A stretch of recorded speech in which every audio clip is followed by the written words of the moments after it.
I did have a lump in the back of my throat on Wednesday night. I noticed it in the second half. To be honest, it was just a wee bubble.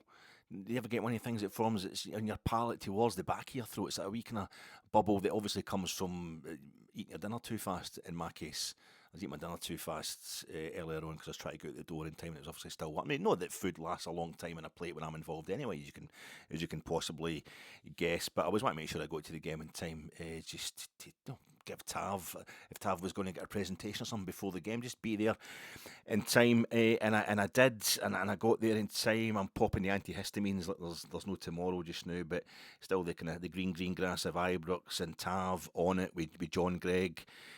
He's crying on John Gregg's shoulder. That had me kind of watery-eyed and teary-nosed at the start of the game. But it lumped in the back of my throat. It was just, it's one of the wee bubble things that forms. But you're my age, the kind of like late 50s in at the back of your throat, especially if you love the beer and the wine and the whiskey and all the various types of chocolates and all the food group, the chicken, the chips, the cheese, the chorizo, the tuna, everything like that. You just think, oh, God. It's throat cancer. I'm getting throat cancer. A wee panic. I'm feeling something, but it's actually a wee kind of bubble thing that had formed. So it wasn't a lump. And I've had that before actually. It's just I've eaten something too fast and it's too warm. And then when the Hibs fans just after the game had finished started celebrating again, like madly cheering, and then madly cheering again, I realised it's what Celtic had got a penalty, and then Celtic had scored the penalty, and the bubble did burst. It really did. Rangers started the season with 4 draw in the league. They started the league season with 4 straight draws and then a loss in their first 5 games. Quite poetic if they end the season with 4 straight losses and then a draw in their very last game. I actually would be disappointed if we won this game against Falkirk. I like the kind of symmetry, the bookending that would represent.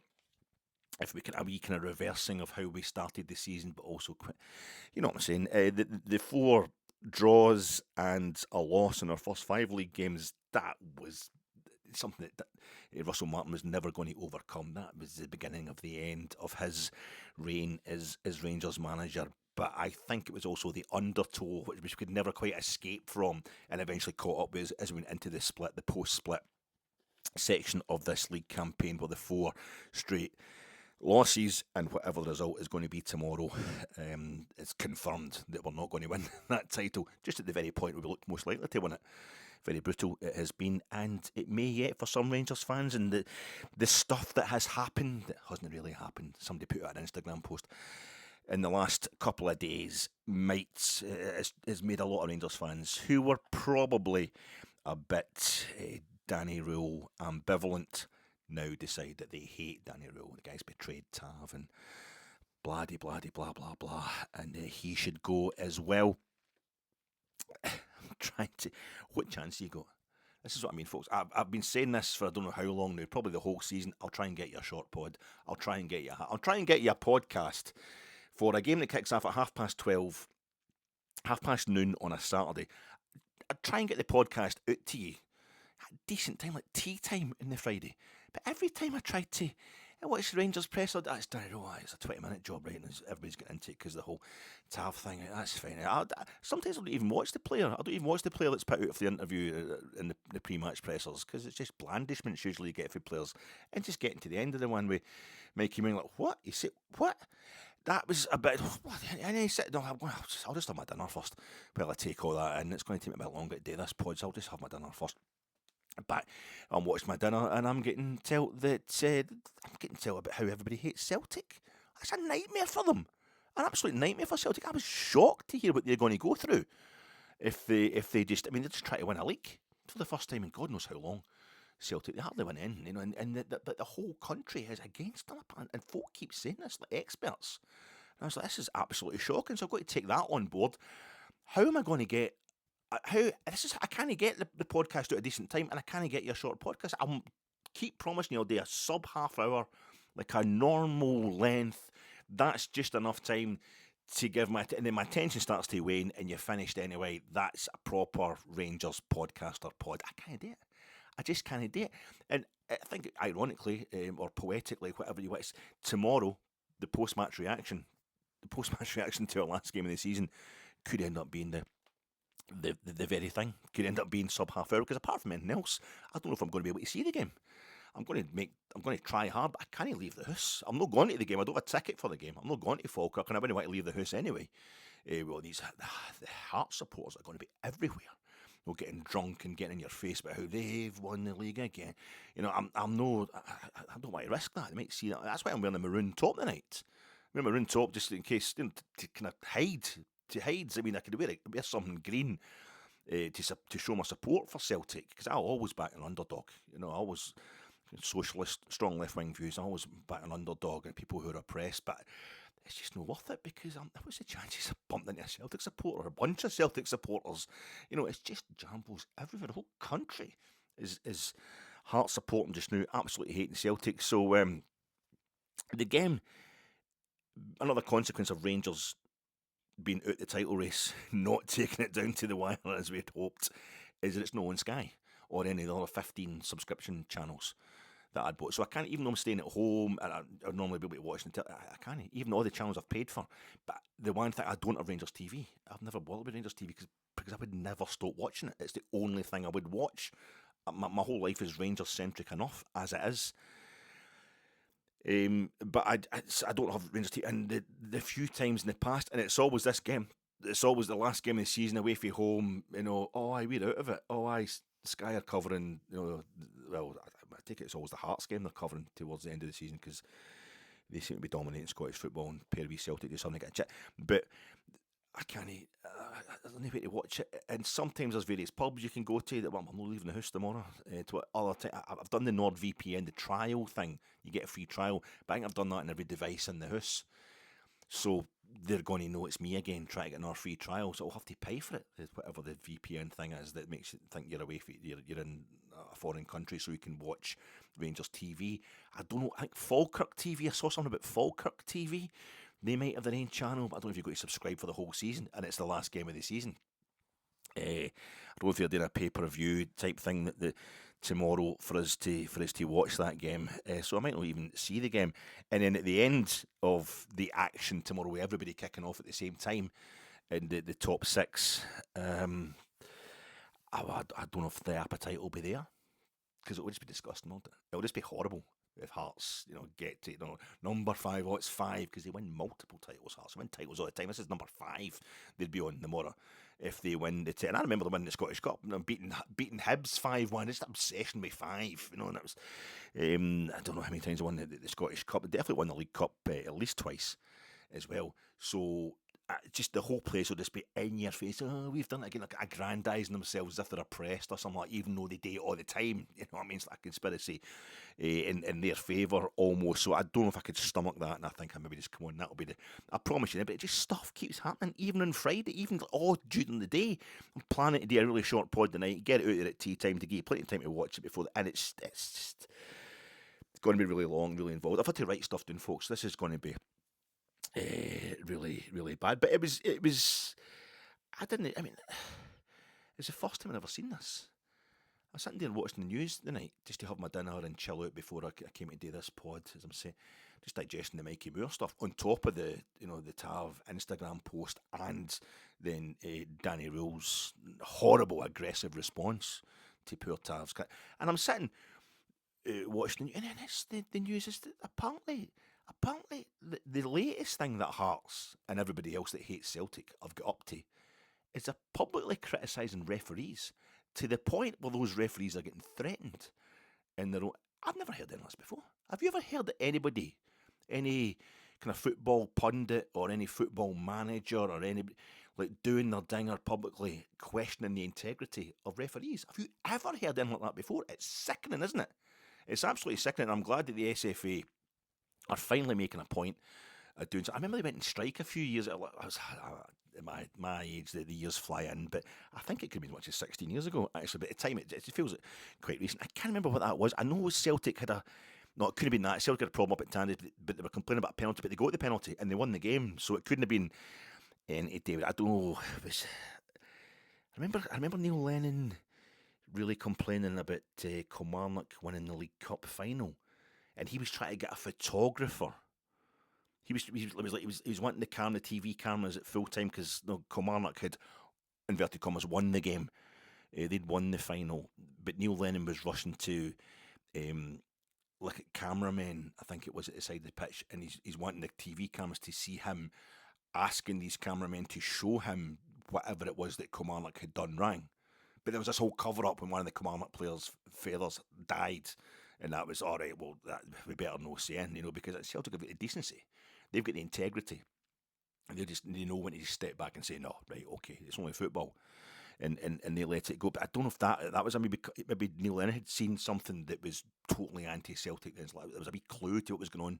This thing with the folk that are threatening referees just because they think Celtic are going to win something. It worked that day because Kilmarnock did win that cup final. It's strange when you see the amount of players they've got that aren't as good as the Celtic players. It's really weird. It must have been something dodgy going on there. I know John Beaton's been threatened in that before, and his brother Beaton, they call him, because he comes from Bells Hill, which is a massive, just totally 100% Rangers and Hearts area, Bells Hill, and he's been pictured, really believable pictures of him in a pub having a pint and all that, and just kind of Masonic handshakes and stuff. And Celtic, the bravery of Celtic, Martin O'Neill, just in the last week or so, Martin O'Neill had the bravery to phone up the head of the brutal, massive, thuggish, very threatening personality, very threatening demeanour, very threatening size, Willie Collum.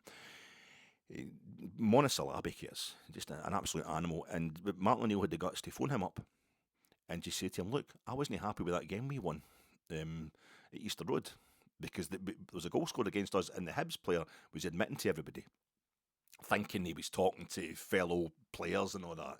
And this kind of stuff happens all the time. There's banter back and forth between players. And what happens, what's said on the pitch stays on the pitch. But he was hoping he could hide behind that by telling Celtic players, I did handle the ball before I put it in the back of the net. But Martin O'Neill made it public. And then he said that Hibs player is now starting to wheedle his way out. That's the words Martin used, wheedle. He's starting to wheedle out of it now. Which I think sums him up perfectly. Disgusting character, that Hibs player. Martin O'Neill says he's starting to wheedle his way out of it now, but he admitted that he handled the ball before he put it in the net, and we won the game. But I would just hate to see everything being so exciting now, and just a few days before, Rangers were going to Tynecastle, a few days before Rangers were going to Parkhead, a few days before Motherwell were going to Motherwell were hosting Hearts, and then Hearts were going to go to Parkhead. Just a few days before that happened, Martin O'Neill quite rightly came out and just said, look, this has been a really exciting league campaign. I know nobody wants Celtic to win it, but I just hope that it's not spoiled by bad refereeing decisions. And because it hasn't been, Hearts sports threatening John Beaton. It's disgusting. It's absolutely disgusting, and I'm glad Martin has stood up to that. I remember the guy. He's on the board anyway. That Peter Lawwell fella. He did the whole penalty to Rangers. Maybe he turned that into a phrase just to try and drop the hint as if it was like a wee joke, just to alert people to what was going on. The cover up in this country. Is to make sure that Celtic can't win any trophies. And can you remember the last time Celtic won a trophy? Can you remember the last time Celtic won the league? That's why everybody's so threatened by it. And Hearts, they're going near the Mora, just bullying everybody. Celtic will just have there's 60,000 fans in the stadium, and there may be another 100,000 in the city centre wanting to celebrate in that. But the Jambos, just the rest of the country, the Jambos, there are only 600 fans in the stadium, Hearts, and there are 11 players on the park. But just the sickening intimidation that Martin O'Neill and these Celtic fans and players have got to put up with to even have a chance of winning this league, it makes my blood boil. And now they're threatening referees as well. I've never heard anything like that. I've never, like Chris Sutton, John Hartson, Michael Stewart. I've just never. It's that Chris Boyd. He's starting to. He's always been the main man when it comes to doing what Sky pay him to do. And I think it's just it's only sad but natural. This is always going to happen, that you're going to end up with referees getting threatened. And I'm just glad that the first time it's happened, they're right on it straight away. They're on it right straight. This isn't going to. We're not going to let this go any further. This is ridiculous. When I'm on Gersnet, even on Gersnet with people, Rangers fans who are very, very angry at referees for that decision we didn't get for Mikey Moore being brought down, kind of scythed in two outside the Livingston box in injury time, when we looked like we were going to recover from 2-0 down to win 3-2. We neither got a free kick nor a red card for the player who brought him down. When things like that happen with the ball, even in a meaningless game at the end of last season, the game we ended last season on the Easter Road when we're 1-0 up and the ball goes over the line, but because it didn't touch netting at the back, it was about 3 yards over the line, it gets, and Rocky Bashir just decided to put the thing up the park, and the referees go, that can't be a goal. I mean, I've seen things like that happen with Celtic. Celtic the same season, the ball had crossed the line, or it hadn't crossed the line, or whatever, for a Hibs goal against Celtic, or was it for a Celtic goal against Hibs, and it wasn't allowed because they couldn't tell if the ball had fully crossed the line or not before it was crossed to the Celtic player. But I don't know. But it's and I'm always saying, don't start blaming referees for anything, because that is cowardly shit. They're not paid enough. I know they're getting paid now, they're professional and that, but they're not full time, they're not getting. It is pretty cowardly going for referees, and the main thing is, I don't want us to come across like Celtic, who've been cheating and slandering with this kind of stuff for as long as I can remember. Martin O'Neill, when Celtic lost the league at FOR Park in 2005, they were 1-0 up in a game that if they won, they would win the title. And Motherwell scored 2 late goals. So what Martin O'Neill did was, the following week when Celtic won the Scottish Cup, and that was the only trophy they got. When Celtic won the Scottish Cup the following weekend, that was Martin O'Neill's supposed to be his last game as manager of Celtic. Instead of going on the park afterwards to celebrate with his players, I'm assuming he shook hands with his opposite number, the Dundee United manager. They just won the Scottish Cup. What he did was, knowing that the TV cameras were on him, he stood there and he stared at the linesman, giving it for I don't know how long. Enough that people would get, would spot it. Because this linesman, I can't even remember what it was. Did we get a penalty that he flagged for, or did Hearts score a goal that he flagged for, or had the ball looked like it had maybe gone across the line before it was crossed? Did Fernando Rickson score? I can't remember. I think we won the game 1-0. It was a tight game at Tynecastle. And that was was that even in the top 6 split? It was before Helicopter Sunday. It was before, I think, Celtic had come to Ibrox and won as well, and they beat us at Ibrox that season. But Martin O'Neill just made a point of standing there and staring at this linesman who had not given a decision that they wanted. That would have helped, that would have taken points off Rangers in a game that Celtic weren't playing in, and even though Celtic had it in their own hands to win, that was the thing Martin O'Neill did to show that he's fully supportive of referees. Chris Sutton, just basically, Fabio Silva's a diving, cheating. I think this is a game that Celtic drew. We drew 3 each with Celtic a couple of seasons ago. Celtic still won the title. Celtic who just won 4 consecutive trebles. Was it 5 trebles in 6 seasons or something like that? The world's against them, and everybody hates them. Welcome to being a big club. Welcome to being a big club that haven't everybody hating you because you win stuff all the time. We just have everybody hating us because we're a big club who used to win stuff all the time. And there's other reasons, of course, but this is absolutely, utterly sickening what I've watched, what I've heard. And it's quite, the SFA are quite right. It's disgusting. We can't have John Beaton getting threatened because of a really bad decision the other night. But it's Brother Beaton. He's called Brother Beaton. The Celtic fans, en masse, the characterisation of that man, is impossible for him to give in against Celtic. This is our last home game of the season the other night, 3 years ago. The bloke behind me. Last home game of the season is becoming a thing for Rangers. It's never our last game of the season because we're no champions. We don't end with a home game. Last game of the season, so it's a midweek job. And there's various other things always going on. There's always somebody leaving. But 3 years ago, it was Alan McGregor who was leaving. I didn't realise at the time. I probably did, that I was watching Alan McGregor playing that night against Hearts, and Lawrence Shanklin scored straight away. We drew 2 each in the game. Alan McGregor was playing in that game. It was already apparent that he was coming to the end of his time at Rangers.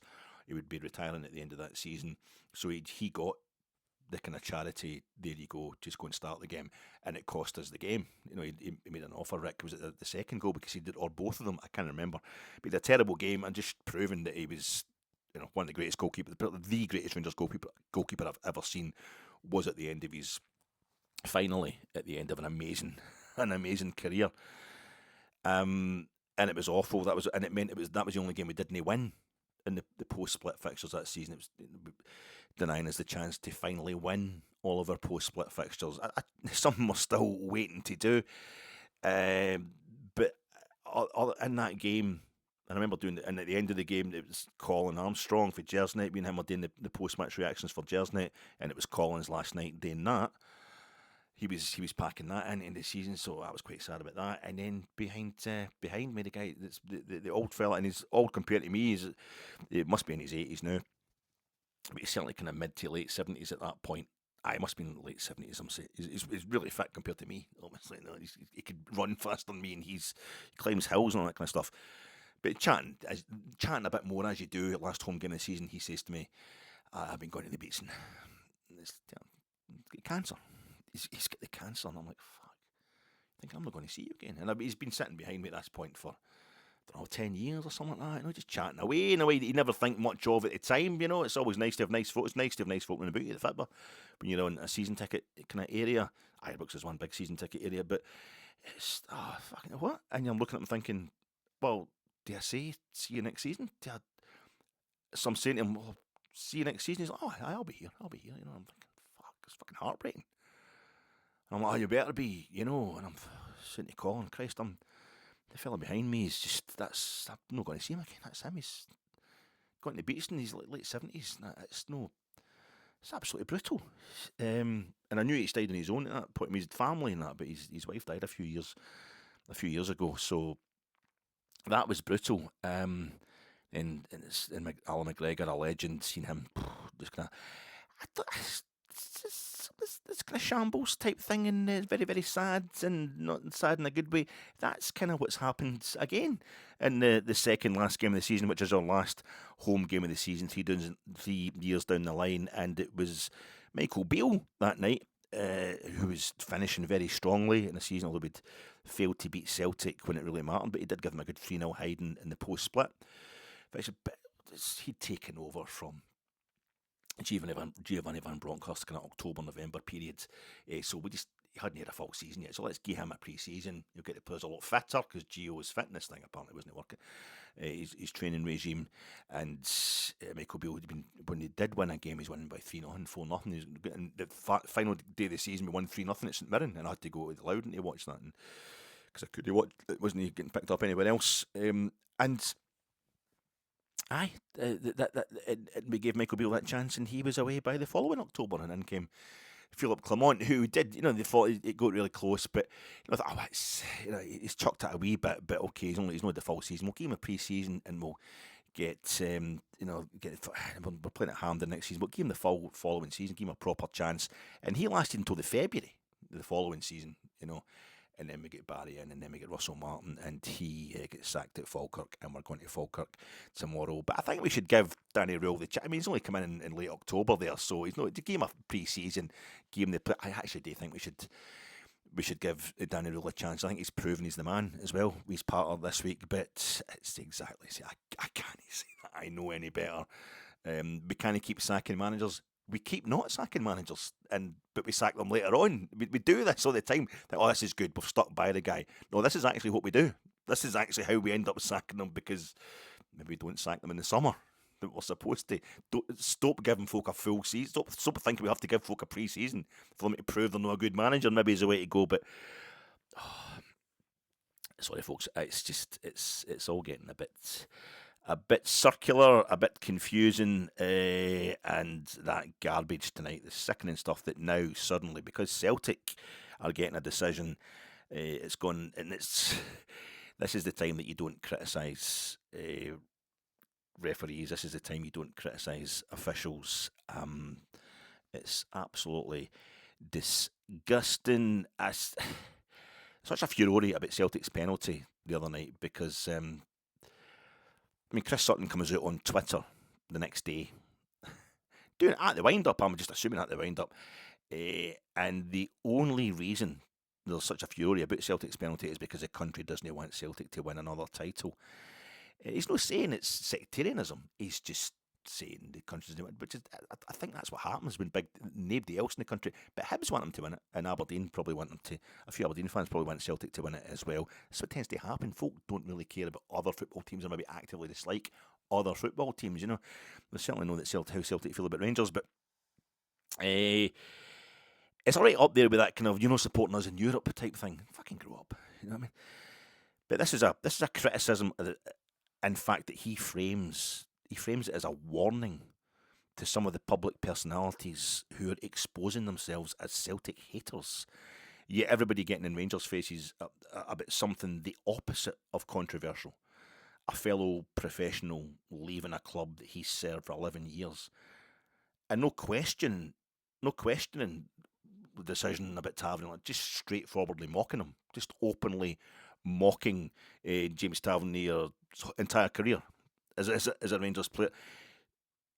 Martin Boyle, I was thinking to myself when I was doing my post-match reaction the other night, maybe Martin Boyle, just check yourself out, maybe Martin Boyle does that celebration all the time. Can you really remember Martin Boyle's goal celebration? No. Maybe he also, maybe it's a popular thing, maybe lots of guys, I'm so Rangers-centric, maybe lots of guys do that goal celebration where they're swinging the bat, the same as Tav.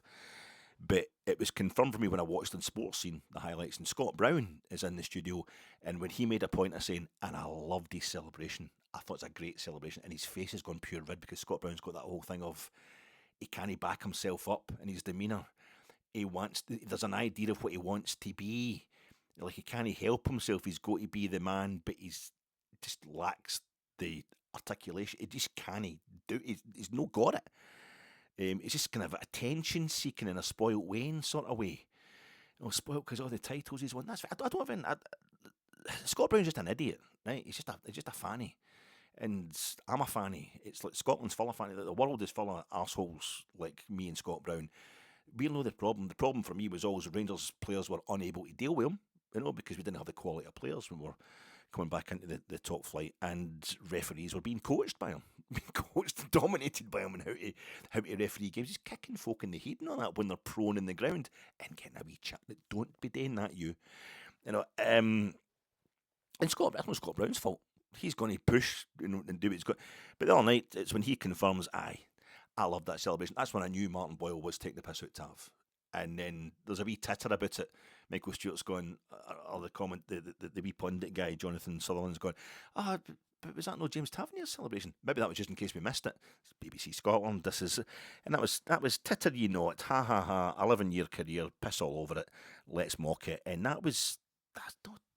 But the country, I just think this is what happens when you're a big club. You get slagged rotten, you get really disgusting stuff. There's nothing controversial. It wasn't a controversial decision or anything like that. But for us, with Tav no playing the game, but it was a matter of mockery, open mockery for these folk. And we had Chris Sutton the week before. He's got the heart of a pea. That sort of stuff, talking about James Tavernier. And it's fucking, doesn't matter if some Rangers players and Rangers supporters thought the same thing. They were wrong. And he's totally out of order. And Chris Sutton he's a cartoon character as far as I'm concerned. But it seems more like it's part of an operation now. I think when you get Celtic fans, or was it Celtic fans, media people, introducing this phrase, patterns of assistance. It's just a couple of years ago. When Rangers again weren't going to win in, but we're getting close. We're starting to look like we're a bit of form. And it always happens. You get this wee media campaign, Scottish media types, ex-Celtic players, wee bit of Michael Stewart in there. Patterns of assistance. And now there is a pattern of assistance over the last few nights in Scottish football that we're not allowed to talk about it. That's out of order. It's quite sinister. It's Trumpian. They're accusing you of what they are. That's all that's going on here. It's mocking and goading us about it the other night on BBC. Absolutely hilarious stuff. Gleefully promoted on our pitch by an opposition player, and then on national television. Go on, you JAMBOS. Offside and handball your way to that title. The whole country is right behind you. I can see why part-time, under-trained referees would think Wednesday night's handball at FOR Park was a handball, and was so blatant, in fact, that VAR had to interfere. Because if you start seeing that, it hits the guy's hand. As far as I'm concerned, it does hit the guy's hand, But then somebody's explained to you, but how does he manage to get it? It goes out for a shy. He's heading it for the edge of the six, like halfway into the penalty area, right back out into the stand, the main stand at FOR Park. And it's not as if he's punching the ball in, like his hand's going back the way. And when you think of all this stuff, it's basically, it's one of the ones. It looks absolutely ridiculous, but it's so blatant. I can see why, if you start seeing it, the VAR had to interfere. But for me, the least controversial decision.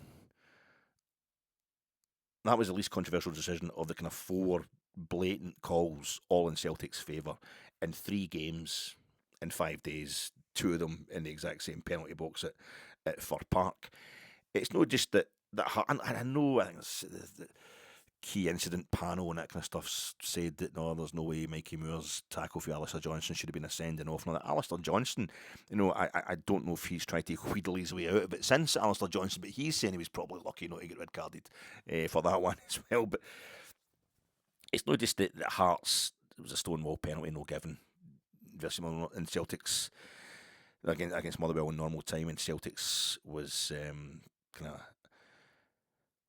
unspotted, dubious handball in the 9th minute of injury time given by a referee so horrifically and pathologically slandered and characterised and nefariously targeted by Celtic fans that he's constantly in an impossible position if he doesn't give them absolutely everything. It's that this pattern of assistance, their kind of sinister, sickening phrase, comes after a Martin O'Neill phone call to Willie Collum, our head of referees. Why do you hate Martin O'Neill, Alec? Is it because he's a Northern Irish Catholic? Are you sectarian? No, it's because of shit like this. But more even than that, it comes 3 days after the entire sports-interested world was consumed by the biggest VAR call of all time. West Ham versus Arsenal were a team of full-time professional referees on the field, in the VAR room. Took 6 minutes to give a season-defining decision. It's affecting who's going to win the title down south, and it's affecting who's going to get relegated down south. The goal that West Ham thought they'd scored to equalise in injury time at home to Arsenal last Sunday. All the consideration it got, the 6 minutes, is deserved. It is deserved. You need it for a key decision like that. And we've got a referee who's gone straight to the monitor, turning around in like 20 seconds and going, aye, that's a penalty, definitely. Without taking anything else into consideration. It's a bit calamitous, but it's no John Beaton's fault. He's trying to do the best he can. You know what I mean? We just don't have full-time professional referees. And for everybody to finally go nuts about it because it's just consistently gone in Celtic's favour. And that is selective. The Celtic fans will come up with a litany of things that have gone in Hearts' favour, no doubt, over the past few weeks. And every decision Rangers have got, even in the 4 straight defeats we've just suffered, absolutely Rangers cheating and the referee's completely biased towards them. This is what football fans do the world over. You only see it through your own specs. But the idea that this is just, it's only the last few days because it's something that's going for Celtic, that's when you're not allowed. That's suddenly when you're not. That's what these celebrities, these football personalities, these ex-players and all that on the television all the time says Michael Stewart, John Hartson, Chris Sutton. They need to watch what they're saying. I've been on Gersnet with Rangers supporters really angry at stuff that's gone against Rangers this season. Really bad decisions in the past few seasons, and it's difficult at times because folk are so worked up. It's difficult not to tell me to shut up because I'm more worked up than anybody else will ever be, but it's also difficult to not sound like you're just being a contrarian prick. But I don't want to slag referees. It's the hardest job in the world. I think it's cowardly to pile into referees. I really do. I used to go anyway to a lot of kind of non-league games, the juniors and all that, and some of the stuff I've seen said to referees, some of the abuse they take, even for a crowd of, it's worse when it's a crowd of dozens or hundreds. It's so much more personal. It's horrible. And they're getting it for base sets of players, and it's like the game wouldn't happen without them. The referees need the support. The game's got to happen through them. What Celtic are doing is a whole different thing altogether. It's a whole different thing, and they're exploiting the shit out of that. They're targeting it. And they have done for decades, for my entire life. Rangers have never done anything fairly. That was the biggest laugh, if there was any laughs about us, the old the HMRC stuff and all that tax stuff back in the day, back 2011, 2012 and all that. It's horrific that Rangers have. It's like that was the first time you've ever been upset by Rangers, though. Up until that point, you thought Rangers were a great club, but you didn't have any problems with them. It's the same as Celtic's attitude towards officiating and towards anybody having the guts to actually say anything about them. It's toxic, it's noxious, and I'm fucking raging. And it's at the time I'm trying to be kind of, I'm not going to pretend that I haven't been slagging Hearts recently. Some of their songs towards us have been really horrible, really unsporting, considering how nice we've always been to the Jambos, clapping them round the park after '98 Scottish Cup final and stuff like that. And if it was us that were going to win the league for the 56th time, I would be hoping we pumped Hearts in this game. the more no mercy whatsoever. But no, I think it's all got a bit rich, and I think we can see that the patterns of assistance and the patterns of influence coming from Parkhead, and this is why we need to make sure we've got the right people at Rangers and just play the game. I'm so proud that most Rangers managers will not do their dinger and go on and on about referees and what have you. Even some of the stuff like the last League Cup final we're in, Jesus Christ, the penalty we didn't get and all that. It gets mentioned, and there'll be official approaches, and we're stepping that shit up, but it's nothing. Celtic have just got it down pat. I don't want us to become like that. I think from a kind of spiritual point of view, if you like, football spirited point of view, I think that also contributed to us ending up in the lower leagues back in 2012, because so many of our fans wanted to be like Celtic, but they moan about everything and they get everything. But if you go against your code, if you stop being who you really are, if you try to impersonate somebody else, you'll end up getting liquidated. You've got to stick by your guns. But it's been really interesting. 11 points in front of Motherwell, but 11 points behind Hearts. Rangers are going into this game tomorrow. Danny Röhl better get his act together, or we're not going to win this title. Tav, I said in my Hibs preview pod regarding Danny Röhl's presser on Tuesday, that his words and his kind of promises regarding Tav, regarding making sure we'll do everything we can to give him the best possible send-off, were spoken with the air of someone who hated Tav. I was just kind of joking, making it there was some sort of animus between the two. It appears there definitely is animus going from one to the other. Typical of us as a support, not a club. The fans are the club. But the only way Tav can get the sympathy and united show of love he deserves is by us finding somebody else, some other situation that we hate more. Don't let's kid ourselves that there weren't Rangers fans wantonly and performatively disgusted by the idea of Tav getting any kind of warm send-off. And I was seriously worried about how the last 3 results going into that Hibs game would affect or colour his reception before, during or after that Hibs game. That it all got too much for Tav is no surprise when it was already getting too much for me. Perhaps, however, what I was sensing the other day on Tuesday in the pre-match presser was Danny Röhl's hatred for a slackness or a slowness or an inability to fulfil his vision, Danny Röhl's vision of what Rangers should be, which has come to be embodied by Tav, wrongly. He's the guy that gets it. But that for me is no bad thing. If Danny Röhl's got a passion to drive out an unwinning attitude as he sees it, even if he's got the wrong culprit, go do it. That's what's required. Tav wants to leave anyway. That's absolutely fine. But there was footage, I don't know if it's Rangers Archives or whatever, that posted footage the other day of when Ali McCoy's come back to Ibrox with Kilmarnock, when he's playing for Kilmarnock at the end of his career. I was at the game, I was over on the Govan stand, and Bobby Williamson wouldn't put Ali McCoy on. And still, I don't know, it was a Facebook page, the Rangers Archives, I don't know where I saw this, sorry for whoever was put it up. Maybe it was Rangers. It's Rangers TV, I don't know. I think it was Rangers Archives, because the interview with Bobby Williamson after the game and all that, it was STV coverage, I think. And there was posts underneath it still saying Bobby Williamson was a bampot. He was a scumbag that day. That was just pure nastiness. No, it absolutely wasn't. Bobby Williamson explains himself after the game, saying how he's not there to give the Rangers fans what they want. He's there as Kilmarnock manager. He's wanting to do what he can to. And he thought it was getting to the point if he brought Ali McCoy on, because Kilmarnock lost the game, and they're trying to retrieve the game, it was going to give the Rangers crowd more of a boost than it would give Kilmarnock. And he's quite bloody right. And Ali McCoy then goes on after Bobby Williamson, maybe just towing the party line. But he's like, no, the Gaffer's absolutely right. He's spot on. He's made a decision. He doesn't know Rangers in, and he's quite absolutely right. And I think, even if it's a lie, Dick Advocaat got a hod at Ali at the end of the game. You saw it, and if I remember it well, he wouldn't let him go down the tunnel, even though he hadn't stripped or anything like that. He wouldn't let him go down the tunnel, and Dick Advocaat shoving him out onto the park. Go and get a round of applause after the folk who love you the most. And Ali's hugging all his old teammates and that, but he's kind of embarrassed as well because he's a Kilmarnock man and Kilmarnock have lost. He kind of look like he's enjoying himself. That's why we love him, because he does the job right. And I don't know if it was before that or after that. I was at the game at Rugby Park where Ali McCoy has got a late penalty against Rangers, who are winning 2-1 with two Torrand flow goals. And if he scores this penalty, Kilmarnock take 2. I'm obsessed with the JAMBOS. Kilmarnock take 2 points off Rangers. And he misses the penalty. It was saved. I can't remember what happened. And I was in the press room. I was there with a mate of mine who's in the press, and I was in the press room. He'd got me a pass, and I'm standing there when Bobby Williamson gets asked by Keith Jackson, the Daily Record. Ali McCoist, I know Bobby, ex-Rangers, but I know, I have to ask you, there's going to be folk out there, like, basically nutcases, saying Ali's deliberately missed that because it's against his old club, and Bobby Williamson just like, no, well, I think that's complete nonsense, he's a total professional, Ali, it was a good save, or blah, blah, blah, and we had plenty of other chances to score in the game, and that's just brushed it off, complete nonsense. And my mate sent me, watch the Daily Record tomorrow, Keith Jackson, Williamson slams, Ali McCoy's deliberate misclaims. It was brilliant.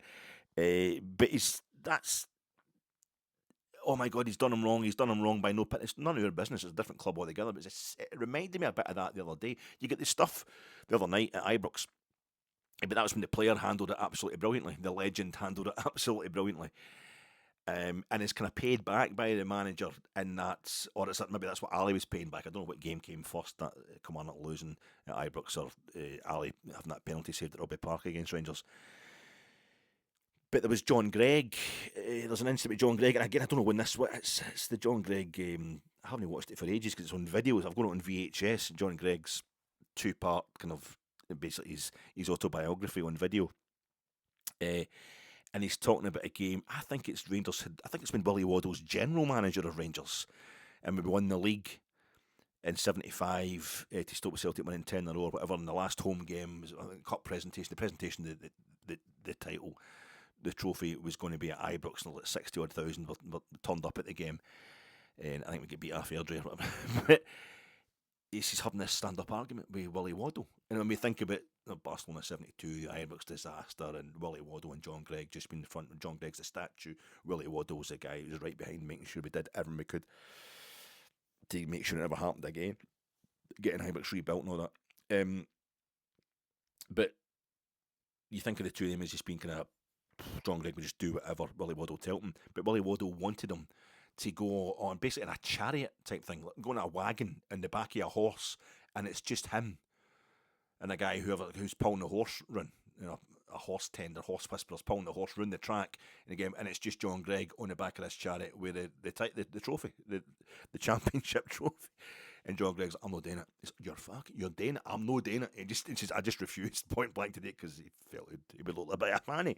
There is you've got that. You've got John Gregg getting brought on by Jock Wallace at Easter Road when we did stop Celtic officially. The moment we won the title for the first time in 11 years for us, but the first time MD and Celtic had won it in 10 years when we drew one each at Easter Road, and it was one each. And Hibs finished the league second that season. I think it was still Celtic were trying to beat at that point. There's a few more games to go. But John Gregg was injured. He's all strapped up and all that. And you only heard like 2 subs named in the days. And Jock Wallace named John Gregg as a sub to make sure he got John Gregg on the pitch. And he brought him on the pitch. And the game's one each. If we concede a goal and John Gregg's coming on, I don't know where he played, up front or something like that. But we're going to, it took off Sandy Jardine to bring on John Gregg. And Sandy Jardine's like loving it because it's his mate and all that. Get on there, we're going to win the league. But you're basically putting us down to 10 men. He was so strapped up in that. He was totally injured. He couldn't play. But he wanted him on the park. It works both ways. These things work in strange ways. You get Jock Wallace having this whole thing. It's a bit like, it's got an air of Barry Ferguson against Paul Le Guen. That was Paul Le Guen gone. Or it's got an air of Jock Wallace against Colin Steen and Willie Johnston. And that was Colin Steen and Willie Johnston gone. They were just getting too big for their boots. So you get rid of them and inherited a team, and both of them come back to the club, and not least when Colin Steen scores a goal that helps us stop Celtic winning 10 in a row, that wins the league for us. But this kind of stuff goes on all the time. The relationship between managers and even the most heroic players in the team isn't as smooth as anybody kind of like us to think it is. There's a lot of rammies that usually get sorted out behind closed doors, but it's never allowed to go as kind of pathetically out of hand as this has, the whole Tav thing with his Instagram statement today. I'm not convinced that most of what's happened most of the hullabaloo in the last couple of days wasn't Tav's fault. People get in touch with me after the game saying, this is a shambles to treat Tav like that. And I'm such a Tav, I've done nothing but stick up for Tav for years and years, and I'm saying name a stand after him or give him a statue. That's the only choice. Fucking legend, absolute legend. And we'll say like he's going to be the Fergus McCann. It's been said before, he'll be the Fergus McCann of Rangers. The Fergus McCann got booed at the door at Parkhead, and yet the minute it became about Rangers having, overspent and having no money and all that, and gone bankrupt, suddenly Fergus McCann, the guy who wasn't spending enough, was a hero, and they decided that, I think there's a statue of Fergus McCann at Parkhead, and I think there might be. My knowledge of Parkhead isn't that great for obvious reasons, but and we've managed to turn it into. But I think this time it's Tav. It's the hero who's departing, who's turned it into a bit of a shambles. And I was saying to folk, I want to just. It's terrible. It's farcical, but I want to find out exactly what's going on. It was what part Tav has actually played in this. I think like the Instagram thing, he's chosen to do that. He's chosen to do the Instagram post. That is Tav's Instagram account and Tav's words. But neither am I convinced there was no malice, no kind of point making going on in Danny Röhl's suddenly straightforward approach to Wednesday's team selection. And I'm not convinced that that's a totally bad thing. There must be a violent wrench. This could be the moment where it's a violent wrench that's needed away from the years of us not winning as much as we should. There needs to be one last kind of symbolic wrench, and it all going wrong with Tav leaving. The guy who I've said is the link who's got us from the banter years through to what we now hope are going to be unending glory years. Nevertheless, to make sure we are detaching from anything other than unending glory. Maybe this is the way it had to happen. It was kind of awful. It was kind of horrible. It's no way to treat a Hall of Famer. People are saying finally, that's Tav's Hall of Fame induction is finally ratified. You have to leave Rangers before you can get the proper recognition you deserve. I've always said, and Tav has just left. He literally left the squad the other night. So this is it happening already because he is such a legend at Tav. The ways we find to have a tantrum as a Rangers support, Jesus, the screaming hypocrisy sometimes. Who loves Tav more than me, as I said, but Jesus, I knew it was a kind of overexcitement. I thought it was over emotion from Tav on Wednesday, and I suspected 3 weeks ago that the announcement of his departure on the eve of the split could be a bad thing. I'd said with Brian on Jersey, I was going to say 50-50. I'm hoping it could go either way. I'm hoping it's enough clarity to let the team know, right, let's just go on with it. Tav's definitely leaving. No more media questions about it. On we go. I don't think there have been that many media questions about it. And I got the feeling that Tav might have done. I'm not blaming him for the fact that everything's collapsed subsequently, but I think Danny Röhl was. I'm now thinking, as everyone suspected at the time, the club were kind of following Tav's lead on that one, that he's unilaterally decided to announce that he's leaving. And the Instagram post from Tav today, it was a 3-pager, using his kids to have a direct go at Danny Röhl. Nah, that's poor by Tav, I have to say. I'm sorry to say it, but you can mention your kids in the situation with your boy. His young lads in the Rangers development team, and they were supposed to be going on an away trip somewhere, a foreign trip, but his boy went to stop to see his dad leading Rangers down the tunnel at Ibrox one last time. Break your heart, that kind of stuff. But, I think this is where this kind of language, using it like this for Tav, is where the emotion comes in. It must be massively overwhelming for him to be walking away from Rangers after everything he's put into it and the abuse he's received. So he's probably just ready to do his dinger and rock about something. And this is the way it's all coming out. The situation we're using that, though, I thought, as a way of explaining how you overreacted might be fine. Listen, my boy, I'd said to him, I'd stopped my boy going, and I wanted my wains on the pitch for me. I was just getting a bit over emotional about the whole thing, and I've maybe been a bit silly about it there. That's absolutely fine. Let the fans make up their mind about who was really to blame. You're still going to get masses of sympathy. But I think that kind of sentiment got to the point where, like, mentioning, like, no one player is bigger than the club at the end of his Instagram post only serves to emphasise how kind of actually self-centred and frankly Real Housewives of Orange County the rest of that post had been. That Instagram post, I can't think I do myself. You overreact to stuff, you get emotionally confused, you're so worked up about stuff. I mean, look at me here. It's almost This is my last preview pod of the season. I'm already rambling an absolute wreck. It's going far too long. It's not going to get posted till 1 a.m. And Tav has had my So I get the emotion. Tav's had my love and affection, and this won't ever spoil that. My undying love and affection. I just see Danny Röhl telling the media boys, every week that he's leaving the injury issues, he's leaving the injury list until the last second. There's one week he wouldn't tell anybody who was injured, and the press gang were getting irate about it because. And he's also getting slagged by everybody for being so sports science oriented. Everybody knows Danny Röhl is taking every precaution possible. He really, really thinks about injuries and who's fit, as every bloody manager these days should do. He's been phasing Tav out and in all season, keeping him as club captain. So he's respecting him while also showing that he doesn't in any way. He's not a first pick by any manner of means this season, Tav. And it was Tav who withdrew himself from the squad altogether on Wednesday. Emotions have undeniably got out of control, but all on Tav's side, I think. What we're angry at, Danny Röhl for, I think, let's not kid ourselves, is for being every bit the kind of winning-oriented, cold, hard, calculating, uber-focused first-team manager that we want in charge of Rangers. That's exactly what we've been crying out for years. Now we've got it. I mean, I heard Rangers supporters accusing everyone from Steven Gerrard to Philip Clement of being bullied by a dressing room clique of which Tav is the head. A bunch of losers. Tav's just bossing about these managers, and now when we've actually got a manager who'll clearly never let in like that happen. I don't think any other previous managers let that happen either. We're suddenly slating him for it. We're suddenly slating Danny Röhl for doing the very thing we wanted done for the club. I think yes, the club is a family, and we need to feel the love all the time. But our wee Rangers family is actually starving right now. We've not had any kind of sustenance, any kind of silverware for far too long. Daddy needs to get to work.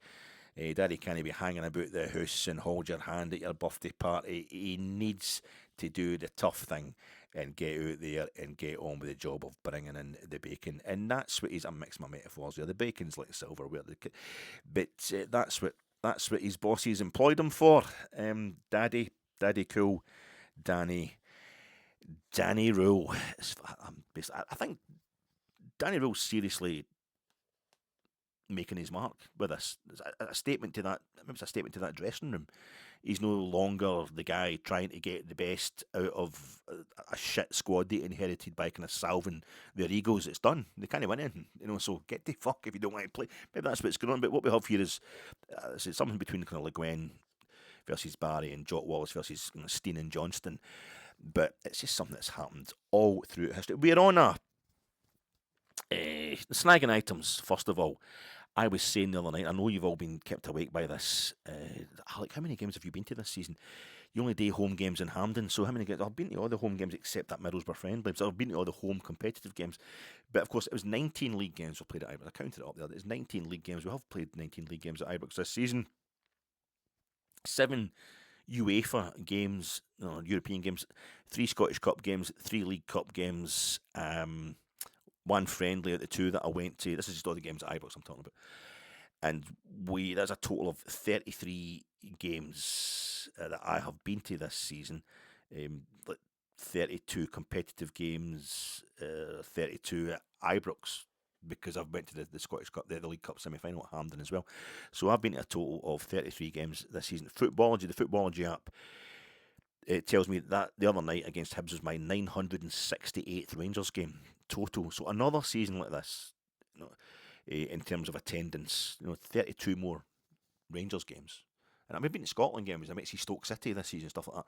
But mostly it's Rangers games. I've been to 33 of them this season. So if I have another season of attendance like that, and next season, because I've got tickets for the next 4 Scotland games at Hampden, the friendly against Curaçao, Dick Advocat, and I've got the 3 Nations League games at Hampden that'll be done by November, I think. That would mean that next season I could complete 1,000 Rangers games and 100 Scotland games. I've been to 96 Scotland games. That'd be in the same season. That'd be. However, If it's the same kind of season as the one it's coming to an end tomorrow against Falkirk, I'll be dead before I can retire. I mean, before I can reach that Rangers total, or will I? Off field, it's been very dramatic this season. On field, sometimes it was very, very boring. So much of it, rigor mortis kind of set in before I actually died. So nothing stimulating the old ticker. Tav got us through these years, the bad old years. He's in no way responsible for those years, but he was undeniably coming to represent them. And this could be Howard Kendall walking down the corridors of Ellen Road and taking down all the pictures of Don Reevy's Leeds United team. This could be the breakaway for Tav, and as ugly as it was, might actually benefit us. This is like the biggest Tav fan in the world saying this. This could be that moment where Howard Kendall finally got Leeds to just think about what's happening just now and go the future. And I use Leeds as an example because they're Tav's boyhood heroes, and I bloody love James Tavernier. I think he's got this one right, but I absolutely love him. I don't blame him for getting it right because it's just a sign, I think, of the amount of emotion he's feeling because of how much this club and leading this club has meant to him. Snagging items, that was the one you need to know about that. And also the 4 straight league losses. I was saying the other day in my post-match rating on night, have we ever lost 4 league games in a trot? I knew 3 in a row had been talking about that. At Parkhead, when we lost at Parkhead, that was the first time since Advocat, October 2000. Well, Arizona Bay, lovely guy who gets in touch regularly in the pod here, he told me, not 83, 84, David Edgar mentioned it, Heart and Hand, like Sky were talking about it, October 1983, 83, 84 season, we lost 5 straight league games that season. I think it's the only time we've ever done it. But in 84, 85, it was a time where John Gregg was just going to get sacked, or just deciding that it was over for him as Rangers manager. Then in came Tommy McLean for 3 games. Tommy McLean comes in for his caretaker manager, and then Jock Wallace comes in, and Jock Wallace's first game back is a 3-0 loss at Pittodrie, which I wasn't at, but I was at his homecoming when, and he was responsible for one of the games we lost. He was a Motherwell manager when he beat us 2-1 at Ibrox, but he comes in and it's a 0-0 with Dundee United, which I was at. Jock Wallace's Ibrox return, his second stint. But the thing with that run is that this, if we lose tomorrow, it's 5 games in a trot, as well as 5 league games. It's 5 games in a trot. This 5 league games lost in 83-84 season was interspersed with League Cup and European wins in the midweek. So Saturday 15th October 1983, we lost 3-2 at Dens Park in the league, the Premier Division. The 19th of October, though, the following midweek, Porto, we beat them at home 2-1 in the Cup Winners' Cup. Porto went on to win the Cup Winners' Cup. They beat Aberdeen, the holders, in the semi-final, and they went on to win the Cup. Sorry, they didn't win it. They get beaten in the final by Juventus. Porto never won the Cup Winners' Cup. They lost in the final to Juventus, who were winning all the trophies, all the European trophies. The following season when they finally won the European Cup. But that was so we lost. We beat Porto at home 2-1 in the first leg. 22nd of October, on the Saturday, we lost 2-1 at home to Jock Wallace's Motherwell in the league. 26th of October, the following midweek, we beat Hearts 2-0 in the League Cup sectionals at Ibrox.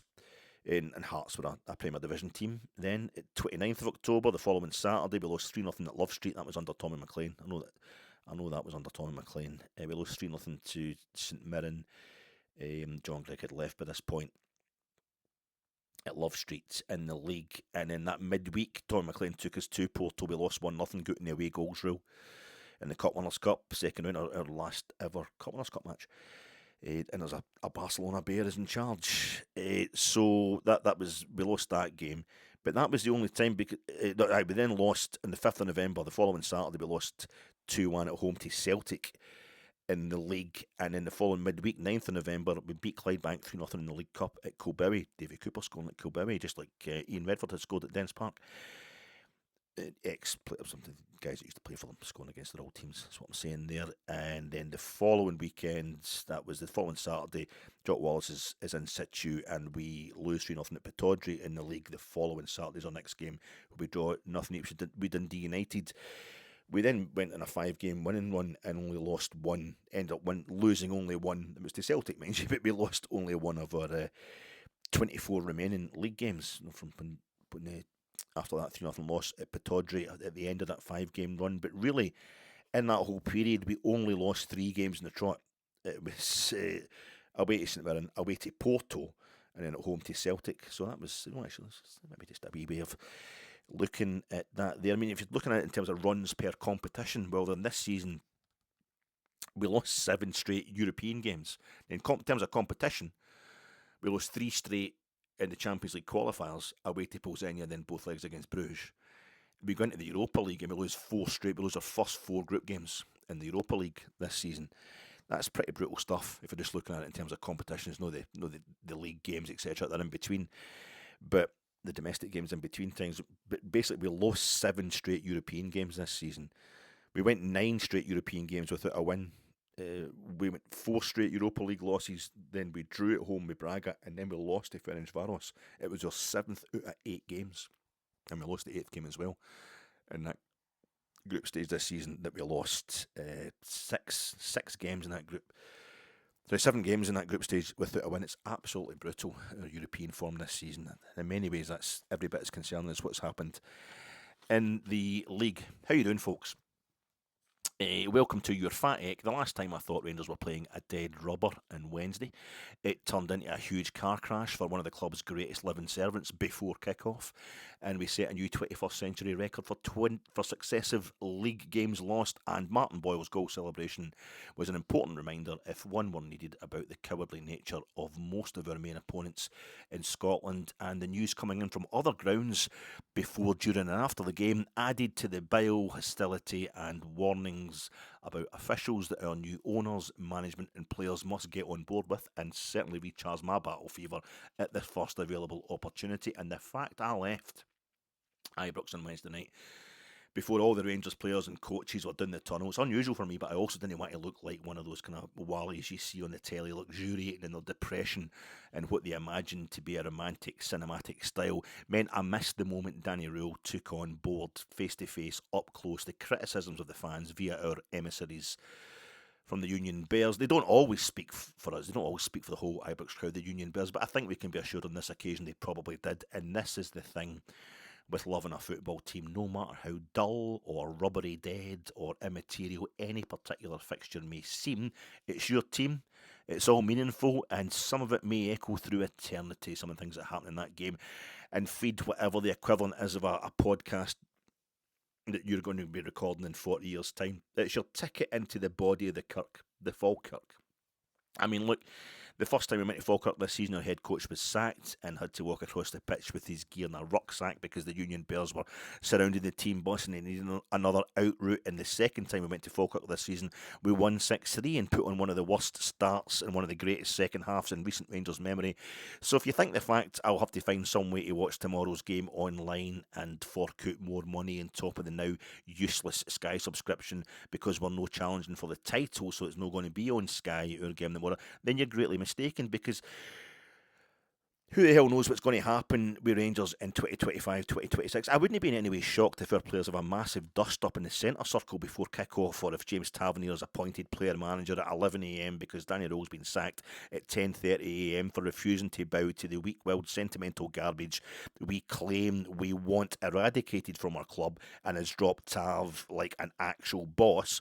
Or maybe those aliens you always get flying about that part of the world, you know, the UFOs you get flying around about the Falkirk area in Grangemouth, and that lunchtime tomorrow is the time, and the Falkirk Stadium pitch is the place for them finally to land and introduce themselves, and they crack open the cockpit to the sound of 5,000 folks shouting, "There! No, you're there!"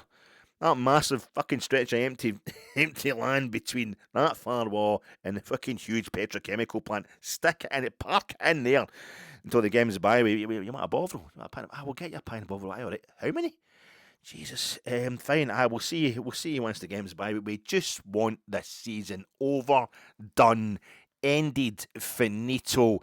In fairness to Falkirk players and their wains, their actual Bairns deserve a wee lap of honour first before that. But final preview pods of the season, Rangers at Falkirk preview pod, coming to you in association with Jersnet. It's Scott and it's Rob, and by the time you see this, if you ever see this, it will be up on the Jersnet YouTube channel and across all other platforms, decent streaming platforms.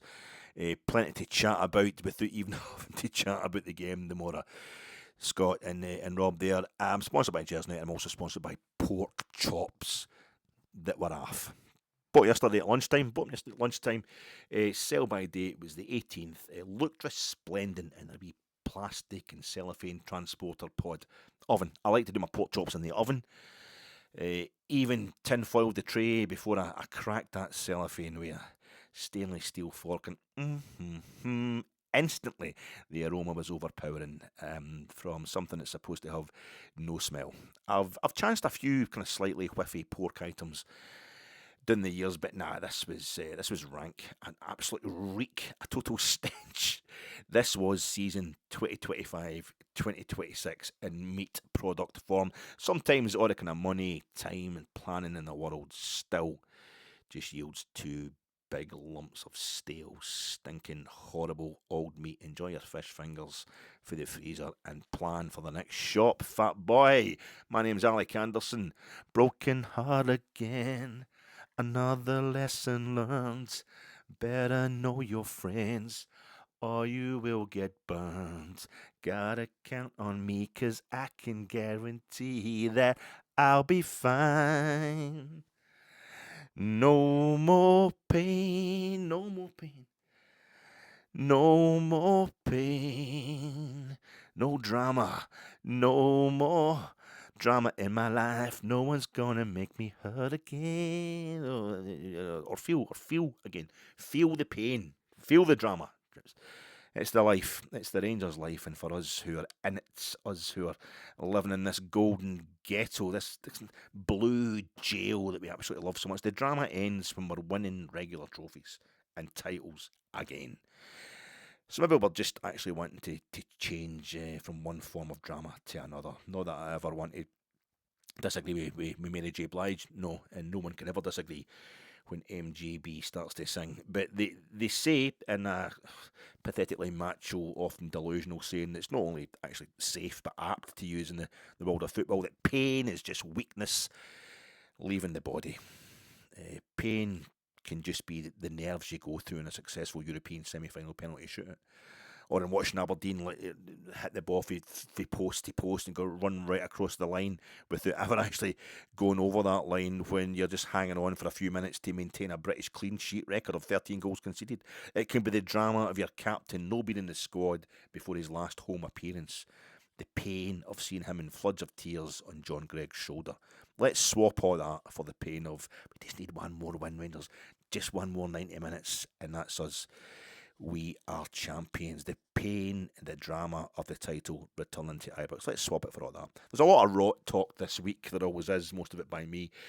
But I was hearing this week, if Rangers had finished behind Hearts 20 years ago, if we'd finished third behind Hearts 20 years ago, the supporters just wouldn't have stood for it. They wouldn't have we literally did finish third behind Hearts 20 years ago. 2006, Romanov's Hearts finished second, and we finished third. And we got in Paul Le Guen. And we didn't stand for that either. Didn't stand for Paul Le Guen either. 4 years now, that's 5 years we've only won the League Cup and the Scottish Cup. Won the Scottish Cup 2022. It's going to be 5 years at the end of next season. In the League Cup under Philip Clement, subsequently in 2023-2024 season. That's terrible. That's St Johnstone. St Johnstone have won as much as that in the last. They haven't. There was a season before that. We won the league. When St Johnstone won the League Cup and the Scottish Cup in the same season, we won the league the same season. That was already more than what St Johnstone had won that season, because the league means more than both the cups put together. You know, Celtic have confirmed that in 2008 when we won both the cups and they won the league. But no, that's people are losing count now. Third is unacceptable for Rangers, and yeah, maybe you got a point there. And last season we finished second, 17 points off the top. This season, the most we can finish is 14 points off the top, even though we're third. So it's totally, there's a whole lot of kind of podders who are performatively muted in their reaction to the news that James Tavernier was leaving us. It's probably time. A few weeks ago, it's probably time. That Tav went, because they're trying to appeal to you, or the knee-jerk, because the loudmouths who want to hate Tav. They always think that's where the likes and the views are.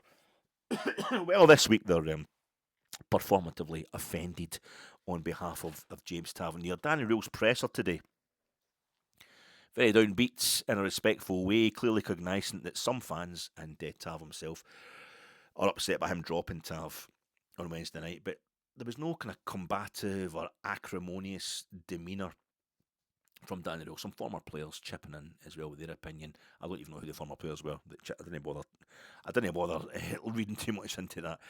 He explained his position again, Danny, quite clearly, I thought. He'd already said in Tuesday's pre-match presser that he'd be daring, he'd be doing everything he could. That's my handwriting there, in case you didn't realise I was actually reading this out. Doing everything he could to give Tav a great send-off on Wednesday. To me, Danny Röhl clearly can't be messing about at the last minute, waiting for a player to have or not have an injection that will rule him in or out the team. That Tav needs the injection at all. Tav's own Instagram post confirming he was injured versus Hearts in the Hearts game, and we also had a really poor game against Celtic. That automatically makes him a doubt. That automatically makes Tav a doubt anyway. It was just a normal run-of-the-mill game. Wednesday night, after the game, his post-match reaction Wednesday night, Danny Röhl in the press conference after the game, he said, start or not start. He was more aggressive then. I think he felt it needed to be. Start or not start, or a player starts or doesn't start. This is exactly my decision. This is why I'm the manager. I think there's an accusation that could be made that Danny Röhl was being sentimental even to think about bringing Tav on as a substitute, given his form and the fact he's got an injury. I love Tav, and I think even if he's a bad time defensively, the set pieces he was putting in there on Sunday, I'm not going to start making out I didn't want Tav in the team. I think he's good value for something. Most times he's in the team. And at times he's been downright miraculous for us. He's the highest scoring fullback in the world, and he scored all but I think 8 of those goals with us. Amazing player. But Tav's wanting to lead the team out with his kids.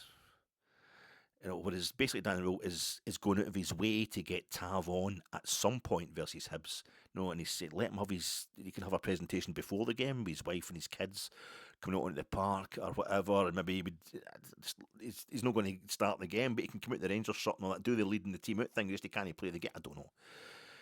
But he's trying to go out of his way to get him involved in the game, to bring him on at some point. But Tav's just wanting to lead the team out with his kids, and he's lost it because he wants to start the game. He's lost it because that didn't happen. He wanted to start the game. It's almost kind of ridiculous when you think about it. Röhl has, on Tav's part, I think, Röhl made it clear in Wednesday night after the game that his job was to pick a team that he thinks can beat Hibs. Yet he's totally acknowledging the emotion around the club and Tav, while also saying it's probably heightened by the massive crash in form in the post-split phase of this season. I think Danny Röhl's presser today was compassionate, detailed and honest on the whole Tav things. That's 20 minutes nearly in length, the whole presser, by the time he'd answered questions on other stuff. But I think it's a difference. He noted today in his presser there's a difference between emotional decisions and decisions with emotions. I'm assuming he does the latter, decisions with emotions, i.e. the idea anyway is that he's taken on board all the possible emotions which could potentially affect or be affected by any decision he has to make as manager. He's not a robot, and that's a strength. But rather, he'll just go with the sheer... He'd do that rather than go with the sheer kind of sentimentality or any anger that he's feeling or anything like that, any kind of overriding emotion. If he's getting too emotional himself or he sees other players a chance for him to get too emotional, he's not going to go with that. He's going to do what he can to. The only emotion should be just like winning the game, basically. Of course, I respect Tav, he was saying today, and then he was saying even when he's made this decision in the last couple of weeks that he was going to leave the club, I respected him. I respected this decision in the moment, and I was honest with him. I'm always honest with him. This kind of stuff, I think he's kind of saying Tav just decided to bolt and make that announcement that he was leaving the club unilaterally a few weeks ago, right before the post-split game started, and almost like we had to tidy that shit up behind him. And the arse has fallen out the season since then. I think you can almost read what Danny Röhl was saying today. The way he was saying it, his whole demeanour and the pacing of what he was saying, it was all very kind of almost apologetic without apologising. but you can read it also as enough already with this drama queen. But that's certainly not how it was delivered. Danny Röhl is a perfect diplomat, but he's not kowtowing or apologising. He's understanding and he's empathetic and he's in charge. He doesn't take criticism on this whole Tav thing, the criticism from ex-players. He doesn't take that personally, and this is what he's saying this today. It's totally natural that he gets criticism too in the back of 4 straight defeats. He won't put names or numbers on the summer transfer business that he wants to do, but he wants to bring in guys who've been captains at their club, leaders. He acknowledges that we need to, with Tav leaving and loanees and that, there's going to be at least half a dozen players have got to come in. There's probably going to be more than that, but he wouldn't put a number on it. But he wants to bring in guys who've maybe been captains at the club we're buying them from, leaders, and as he's demonstrating today, it's about never running away, developing resilience, showing leadership. He just wishes Scottish referees could show a bit of consistency. Raskin's still got a hammy strain. See you next season. That was and that was fine. I rarely watch the player interview and the pre-match pressers. I just watch the Gaffer, whoever the Gaffer is, and that's usually me. But I was having a wee cup of tea and I was sat down and I saw him have a wee 10-minute break, and the player was Mikey Moore, and I thought, I wonder if he'll say anything about the fact that he's almost certainly going to go back to Spurs. Mikey Moore, great player. Enjoyed watching him at times this season. I just stuck that on because I saw it was like 11 and a half minutes long, the interview with Mikey Moore. I thought that's absolutely fine. And it was all very, it was lovely. Lovely interview for about 10 minutes, or 9.5 minutes. What did you love most about Rangers? How much did you learn? What will you tell your English club mates about Scottish football? I love the fans. I learned that I'm going to have to be on point every day, kind of thing. You have to be totally up for it. I grew up a bit, and I tell everybody down south that Scottish football is much tougher. Just the usual stuff. You've heard this kind of interview before. What's your favourite moment at Rangers? Just scoring the win against Celtic at Parkhead. The fans are waiting for us to make it back to Ibrox. It was brilliant. It was a bit crap how it ended the other night. Aye. And then it was just one more, please. Just one more. Jane.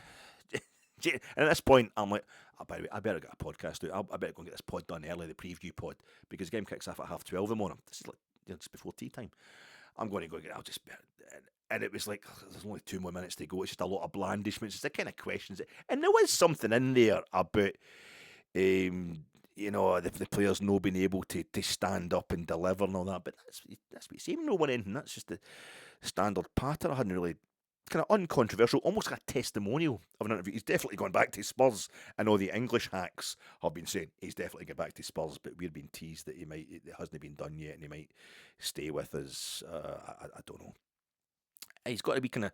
He's such a young man. He's barely an adult. He's 18 years old exactly, and he's got a really kind of squeaky voice. Like, not squeaky, but he's, because I don't want to annoy him because he's up for a square go, as we know. We make him. But is he going to start crying? Is he actually going to cry? I've heard him talking before, but I never heard his voice as kind of wavery as that before.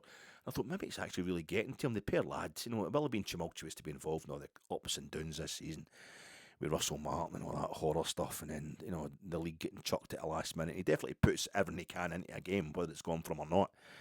Maybe he's going to start crying and all that, but I just felt young. I felt kind of sorry for him. So quietly spoken. I was just like, I'm just going to get through the kitchen, get rid of this cup and this wee plate, just do my usual stuff in my face. And I'm going to go on with the pod, but I just left it playing. I just left it playing in the living room. I was just about to leave the living room, and it was Jane. I didn't walk out because it was Jane that was getting the question there. I just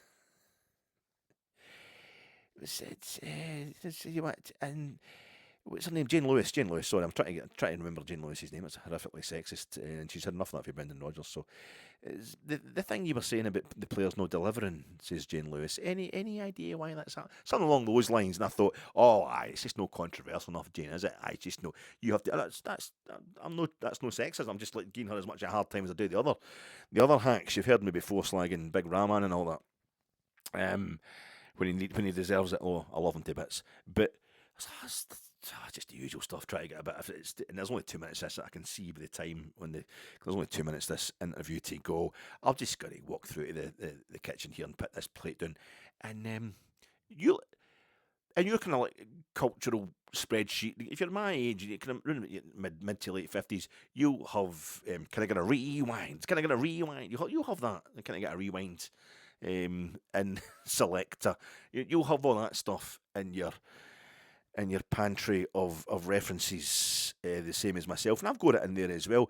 But it was a lecturer who did English language, maybe still does, at Glasgow Uni in the 90s. A really soporific voice. I mean, the ladies loved him, and I was falling in love with him myself, but it was murder. I mean, English language, not the most stimulating of subjects at the best of times, and it moved to this lecture hall where the seats were really comfy, the kind of padded seats, and we were like, this is a night, oh no, this isn't going to work at all, because he'd such a kind of soporific voice that as soon as we got onto the comfy seats as well, everybody's sitting just going, so you get your subject, predicate, just in the square brackets here, I'm just going to shut it straight away. Amazingly soporific voice, but he had this little phrase where he would make a wee mistake every now and then, nothing compared to the amount I've made in this pod, but and he'd just go, okay, rewind. That was Scottish bloke and that, just totally, the whole kind of hill climber. He was a beardy hunk before there was beardy hunks, before everybody was trying it. This is kind of early to mid-90s, but he was just going to go, rewind. He wasn't trying to be ragga, it was just the way he said it. And anybody who was lectured by this guy will know exactly what I'm talking about. So that's what I was doing today, is I just heard Mikey Moore's first words to Jane Lewis. What was it? For me, there's no dig in our players. And I'm just like, rewind. Can I get a rewind? And it's Virgin Media have sent us new. I've told you before, if you've got Virgin Media, you know that they updated it or whatever it was. They changed the box. It was something they did online via the, and it's all changed the whole layout of the Virgin Media, navigating the kind of system and that. And so they sent us new remote controls, and I've been getting. You got to get your remote control. You can't do that kind of thing overnight. You've got to. It works different on the telly itself. You're rewinding stuff, rewinding live TV, rewinding stuff that you're watching, in this case on YouTube on my telly, and it's been a bit kind of inaccurate. I'm still trying to get used to it. Today, though, when I heard that, I just went, grabbed the remote control, one press of the button, released at the kind of, just at the second comma of the closing inverted commas of Jane Lewis asking her question, and right exactly to the point where Mikey Moore started talking. I says, is he just telling us there's no dig in our players? Because that would appeal to, I'm pretty sure he said, for me, there's no digging out players. There's no digging out players. I'm not going to dig anybody out. I'm not going to dig out any individuals. But it sounded like he said, for me, there's no dig in our players. And that got my attention. But pretty much the rest of what he said was, there's no dig in these bastards that I'm playing with. He went on to say, the man who scored in both our trips to Parkhead this season, something Tav's done, scoring in successive games at Parkhead for us. But he went on to say, as a squad, there needs to be a lot more driving each other to be better. There's top people in the group, in the squad, but we need to have each other's back. When it gets tough, when the going gets tough, we don't back each other up. I don't think we've done that enough, backing each other up when the going gets tough. A few more need to have big personalities and go for the game. As a team, we need to help each other more, and when it's tough, we need to back each other and not get on each other's back. It's a collective. You need to have a winning culture. When it's tough, we need to show a real personality. Said a few other things along the same line. Basically, a lot of them are shite bags. They're fine when they're coasting, but they minute the opposition, and that's what we've seen the last few games, and Danny Röhl's been going out his way. This immediately gets set up, and so Mikey Moore is saying it is a mentality issue, the very thing that Danny Röhl's been denying. But it felt more to me, and maybe I'm just being a fool here, that it was a player who is leaving saying something that his head coach, who he respects, cannot say, because it's Danny Röhl who's got the best out of Mikey Moore. Danny Röhl just revolutionised Mikey Moore's game. I know he'll be taking a while to get into Ibrox life, but Russell Martin wasn't playing him properly. So I think he'll have the respect for Danny Röhl. I think it was more a case of he can say something about his teammates that Danny Röhl can't. Danny Röhl, as I say, it sounds like he's been salving the egos of a terrible team all season to get the best from them, but now they've completely chucked it. And this is something Danny Röhl's been hitting on in his pressers when asked about it. Why do you think they can't put a 90-minute performance when he's really pushed on it? He's just because they fucking stop running. When a team goes man for man, just run harder. Run away from them. We don't do that. It's like So maybe Danny Röhl doesn't see it as mentality. Maybe he's just trying to keep some confidence in the team, not try to upset guys that he knows are crap, and the only way you can get the best out of them is by building up their egos. And it's just not worked, and he's done with them. And I think Mikey Moore's doing the same thing. He's kind of done with them. I thought it was interesting. I thought it was quite good. Starting 11, this is my last starting 11 of the season for Rangers. This pish about the kids. Oh, you got to give the kids a game. Why did you not give any kids a game the other night against him? Again, I love football and sentiment. I mean, it's like a huge part of what any football club is about. But winning football matches is what I'm always told Rangers are about by the 50 and 60-year-old hard cases who flounce out of the game after 7 minutes because Hibs have scored first and they'd rather be in the boozer. What's the point of playing all these losers and the first team players are not even going to be here next season, all these loanees and stuff like that? I'll just assume this kind of moan isn't coming from the same people who are saying that Danny Röhl robbed the fans who turned up on Wednesday specifically to see Tav getting a game. You saw him on the pitch before kick-off, and if that's all you were there to see, then you're a mug and no real friend of Rangers. That's harsh, I like that. But you can't now want to be paying money. If you're thinking that way about James Tavernier, isn't he? I'm in it long. Maybe it's your season ticket, most folks' season ticket, but I was paying my transport and all that and taking the time out to go and see Rangers on Wednesday. And Danny Röhl didn't play the one guy I was there to see, even though I got to see him at the start of the game. But if you're that kind of way minded, you can't now want to be paying money to see Rangers at Falkirk, and then we field even fewer well-known names. You're not paying first-team football admission prices or Rangers TV or NordVPN prices to see a bunch of youths play for us, especially against a Falkirk side celebrating a great season in front of their own fans in their own wee wind tunnel on their own plastic pitch, perfectly capable of inflicting a humiliating score on a full Rangers team to set a 21st century record of successive defeats on us, far less putting all that on a bunch of kids that doesn't he doesn't pick injured club legends and captains. Danny Röhl, he's not picking a team full of kids because they've got a chance of winning something. Actually, I haven't checked that result. It was go on the kids, but I'm going to my starting 11. We know that Tav's not going to be in it, that's for sure. James Tavernier's last game for Rangers was at Parkhead. Dirty bastards. Nadiri, and I'm just thinking the amount of them. Sorry, it's the amount of I know there's plenty of good Celtic fans out there, and a lot of Celtic fans this season. And all the time I'm on here, get in touch, maybe patronisingly or whatever. But Celtic fans are always very, very, very magnanimous in victory. But say, Tav's actually our best player. I don't know why he takes that slagging, but I'm just a bit upset because there's so many of getting in touch with me this week saying, well, he gets seen off at Parkhead. We gave him a gate send off. We were singing his name, and we're singing Danny Röhl's name as well. Well, we'll fucking see what happens next season. We know Tav's out. It's always next season with your lot, isn't it? It is. It is. It really is. We know Tav's not going to be playing in this game anyway. He's played his last game for Rangers. Ryan Nadiri and Nico with his hammy strain, they're not going to be playing either, according to Danny Röhl, and Dujon Sterling can't be risked because of the plastic surface. I'm going to go Jack Butland in goals, Max Aarons back in it right back, Giga and Fernandez, your centre-half pairing. I think two Romans. I'll guess two Romans at left back. We did come off the other night. Was it just to give Jaden Magoma a game? I don't know. Maybe Romans a bit ropey and he won't get risks. So I wouldn't be surprised to see Magoma starting at left back. Maybe Jaden Magoma's going to give it a go at right back, and Max Aarons are going at left back. But I think it'll be Aarons at right back, and Giga and Fernandez your centre halves. And I'm going to guess two Romans at left back. I'll go Connor Barron and Chuck Whanney as your sitting two in midfield with Diamandi as the 10, because I've got Thelo Asgard pushed up to the kind of inside right position, the slightly wide right position of the three. Mikey Moore on the left and Youssef Chermiti up front. Butland, Aarons, Giga Fernandez, Romans, Barron, Chuck Whanney, Diamandi, Moore, Chermiti, Asgard, or Moore, Asgard, Chermiti. No, Chermiti, Asgard, no, Moore, Chermiti, Asgard. Anyway, Youssef Chermiti, that's 3 straight games without a goal, proving what I said about him.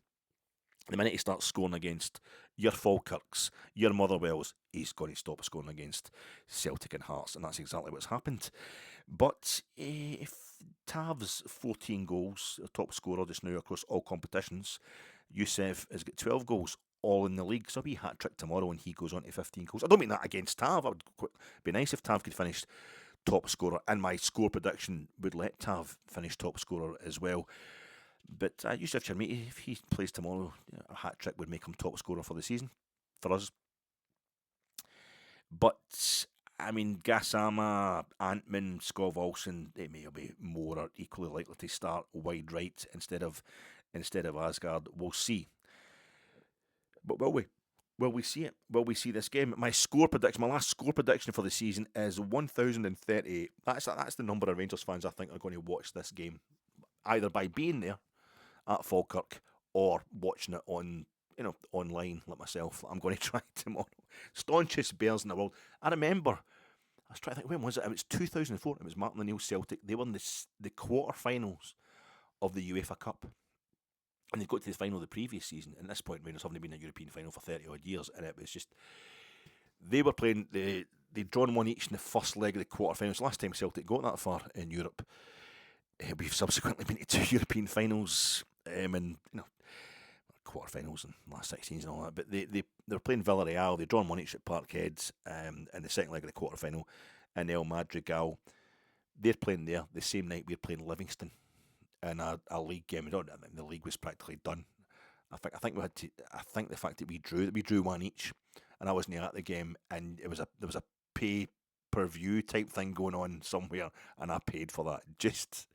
It was like the most natural thing in the world. Be sitting, let's see, watch Celtic, hopefully getting pumped by Villarreal. I don't want them getting to it, but it was a different team in all yellow that I was watching Rangers play against, and we were wearing an Atletico Madrid away kit as well, which kept it pretty Spanish. It was kind of Atletico Madrid going to Villarreal, what I was watching, but it was Rangers at Almonville. We fucking drew one each. I think Michael Moore scored.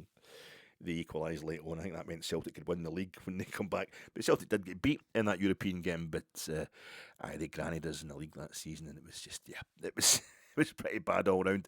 But that's the last time I've experienced something like this. I remember, and you felt kind of, I'm really being almost contrarian by watching this Rangers game. It's terrible, as opposed to watching a Celtic game. And that's what it feels a bit like tomorrow. Everybody's going to be watching Celtic against Hearts. We have to pay not to. You have to actually pay not to. So unless you've got Rangers TV and one of the NordVPN things already.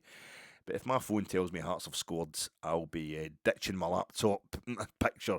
Just that the picture's going to Rangers about to take their first penalty without James Tavernier. I know Dessers and Majowski have taken penalties for Rangers this season already, but you know what I'm saying. And I'll be ditching that to go and hit my Sky Sports on the telly. Celtic are either going to be 3-0 up in the first 5 minutes or score the win on the 101st minute of 3 minutes injury time. Rangers will draw one each. That's my last score prediction of the season at Falkirk, and Majowski will come off the bench to score. I'm basing this on nothing more than the fact that Falkirk need a nice day for their fans after 2 straight losses, and to celebrate a brilliant season for Falkirk. They've been fantastic, as has happened a lot recently in their first season up in the top flights. It's the next season they'll get the real problems, but they've been a credit to themselves, Falkirk, this season. But they've lost the last 2 to both the Edinburgh teams, and they'll want a nice day for their fans. They want a wee celebration of finishing the top 6. They can't go any further up in the league now. They don't have to either, but they finish in the top 6 as a victory for them. They want to celebrate that tomorrow with a nice result, and we need an end to this run of losing games. It's some of a subliminal compromise going on. It's not that everybody's out to get Celtic. And also, Majowski scored 3 in our past 2 visits to Falkirk. So he's definitely due to get another one in this game, make it 4. Also, to reverse the start of this season, where we drew 4 and lost 1 of our first 5 league games, this would mean, as I said at the start of the pod, we've lost 4 and drawn 1 in our last 5 league games. You know me, I love a wee symmetrical bookending. That older guy who sat behind me, lovely fella, 3 years ago, and he's telling me I'm going to the beach, and he's got the cancer. Come back the following season, totally recovered. That's it. It's gone. The cancer's away. I was talking to him the other night. He's been there every league game, every domestic game ever since. He was telling me the other night that he can't find things in the house though. He's starting to struggle to find things in the house. It's murder, and that was, he lives these cells. His wife died a few years ago, and I'm saying, stuff's right in front of me. These specs on I'm reading a new prescription. I can't see stuff as well. He's like, oh no, but it's getting worse than that. And I was all right, okay. And then later on in the game, this is how I started to really start to worry. he was talking. They were talking to the referee. The referee was crap the other night. The referee was crap the other night. But Rangers were much crapper. And at one point, we're trying to play the ball, across the front of the Hibs box, as we always do. How he doesn't know that's what we're going to do, the ref, but he got in the way. They had to blow for a drop ball because he'd got in the way. The ball hit him. Kind of unforgivable for a referee, but we'll let it go. We'll not get too uptight about it. We're not threatening the guy around. And the fella behind me, he's saying, he's the worst referee I've ever seen. He's absolutely terrible, And I'm saying, I was like, he's got a shite first touch as well, He's like, no, but I'm saying he's rubbish. He's a terrible game. That's, I'm like, he's not this. When somebody doesn't get one of my jokes and isn't like bent double laughing at my fantastic patter like that, original stuff as well, I'm thinking there's something going on here. This guy can't be right. There's something not. And then he says to me, he turns to me, and he's smiling, and he's like, "What about Smith and Brun?" And I'm like, "What? What about Smith and Brun? What happened to Smith and Brun?" What's he talking? What happened to Smith and Brun? Aye, what happened to Smith? I'm like, he's fucking lost it. He's told this is it. It's dementia. He's in the house. He sell too much as well. It's exacerbated it. He can't find things in the house. He's not getting my great jokes. You know what I mean? Smith and Brun. He's talking about something that happened 60 years ago. It's me that's got the dementia though, because he's like, Chukwani and Chermiti and Antman. Maybe it used to be like. It's actually quite a good joke. It's just a bit of comment on the exotic nature of the names of Rangers players these days. It used to be Brun comes on for Smith. It was at the time we're making the substitutions, but it's staring me right in the face what he was saying, the man. And I'm like, for fuck's sake, it's actually me that's totally lost it. I'll be away before him, A 1,000 games, attending my 1,000th Rangers game next season. I'll be lucky to get to half time this game. The more I'm watching it in my laptop, I'm frazzled, Rangers. I'm absolutely frazzled with this season. Only Hearts can save us now. And remember the 2016 Scottish Cup semi-final when Hibs Ibrox the other night. We beat Celtic and then we lost the Scottish Cup final. We're getting slagged rotten by Celtic fans. And I'm thinking, but we beat you in the semi-final, so that's fine. It's great. If Hearts did perform the miracle tomorrow, we're all right. It doesn't matter. Celtic beat us last week. It's all right to get the precedent has been set to an Edinburgh team winning something for the first time in decades. I try to get to 1,000 games next year, 1,000 Rangers games. That footballogy app that I'm talking about, it tells me I've seen Rangers 968 times, as I say. It also tells me I've seen Scotland 96 times. Then it's Celtic 90 times. I've seen Celtic 90 times. And that's the strange thing about a rivalry of the Rangers. It's actually the fact that we went in the lower leagues. Because even if I've just gone to home games, I would have seen Celtic. That's like 4 seasons we didn't play Celtic in the league games. And I saw them a couple of times in the Cups, obviously, that when we were in the lower leagues. But Hampden, sorry. But I would have seen them another 8 times. Celtic would be the team I'd seen second most, ever. It sounds mental. You've seen Rangers 968 times. You'd think you'd have seen somebody else that Rangers play against hundreds of times. But you think about it, not arithmetically, it makes sense that. But Scotland, that's why it's quite handy that Scotland are on 96, because the team I've seen second most is actually Scotland. It's no Celtic, but Celtic are next on 90 because that's the team we play most often. And then it's Hearts on 80. I've seen Hearts 80 times. Hearts for a few minutes on Wednesday night. They were champions of Scotland. And it's like, this is what happens at times. There was something strange, something wild's happening. And there's times, I'm talking back 2004, Celtic getting to a European quarter-final. When they got to the final when they beat Liverpool at Anfield on their way to that final in Seville, that wee moment of just fucking, when they scored was it Hartson? Battered one for a long distance into the top corner against Liverpool at Anfield. The Scottish part of me, my leg kind of went. And I remember looking at my leg going, yeah, fucking traitor bastard, what's going on here? I was a bit kind of, oof. Because it was such an amazing thing. It was such a strange thing. You couldn't help admire it. And it's almost like it's like an estranged sibling. Maybe like you'd phone out with your sister years before or something like that. You hadn't seen her for years, and then suddenly she's on Who Wants to Be a Millionaire. And she's doing you just start thinking about all the good times you had together. There's no good times that Rangers and Celtic have had together. But when we beat them, it's a good time. And then there was Celtic. This team that I know so well. They're kind of, and they were doing.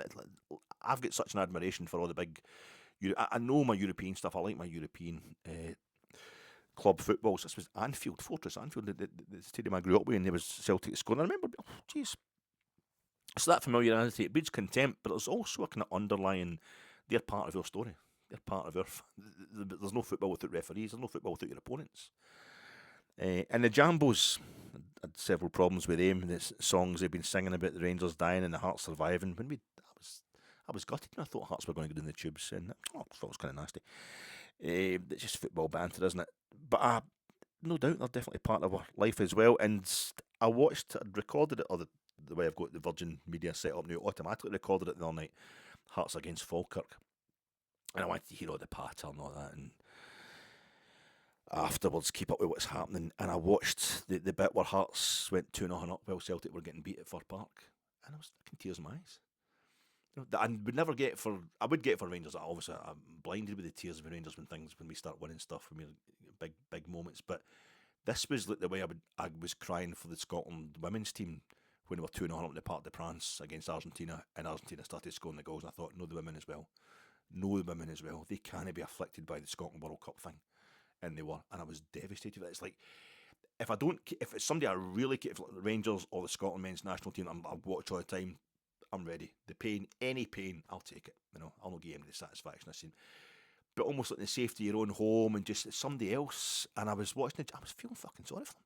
So I'm thinking, see right now, you're champions of Scotland. 2-0 up against Falkirk at Tynecastle, Motherwell beaten. So you're champions of Scotland. At this precise moment in time, and I knew what had happened. Obviously, I'd been at Ibrox the previous night. I knew it was going to happen. Subsequently, I think they've got no chance at all at Parkhead, but they do have a chance. They always have a chance. But it was quite a thing, and it almost got to the point where they set up a complete rerun of 1986. 40 years ago, almost exactly. With that, or 40 years ago exactly, in terms of the seasons, where Celtic, had they drawn the game, would need to win their final game of the season. Hearts would need to lose their final game of the season, and there would need to be like a 4-goal swing, a 3 or 4 goal swing. That was the scenario back in 1986. Only Hearts were up at Dens Park against Dundee, and Celtic were away to St Mirren, and that was the swing. But of course, Celtic got their late goal. I just wish them all the luck in the world, Hearts. I wish them all the luck in the world.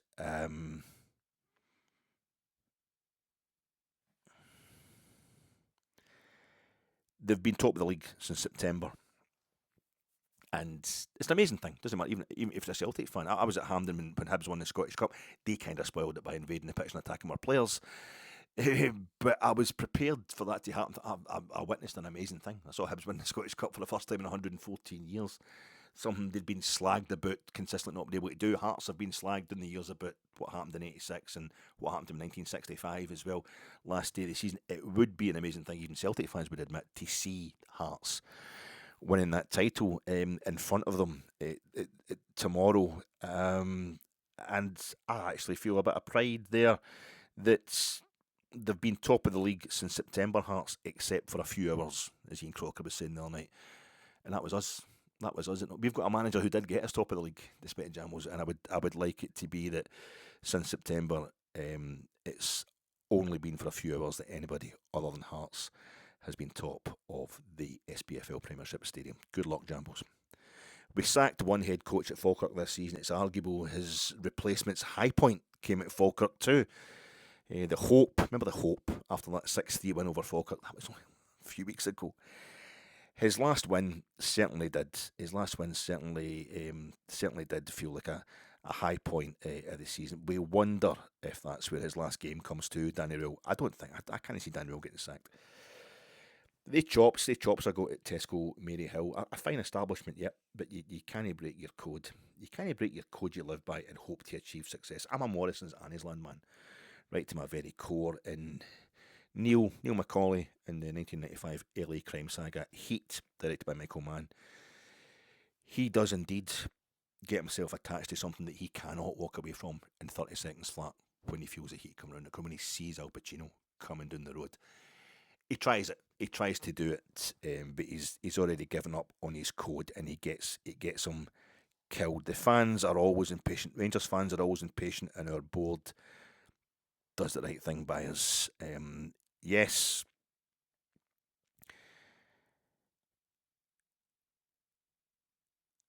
I look where it's got us. This impatience when the club has broken its code, when the club has done exactly what the fans want, when the club's just because our previous boards knew they didn't have the money to do anything else other than maybe than sack a manager or to keep us on sides. They responded by going against the Rangers code of John Lawrence or Lawrence Marlborough, Jack Gillespie, whatever, or David Murray, whatever. They just get back to the old code, Rangers. Build, build, build from the inside out, from the bottom to the top, top, top. I'll talk to you after the game, folks. Good luck, Jambos.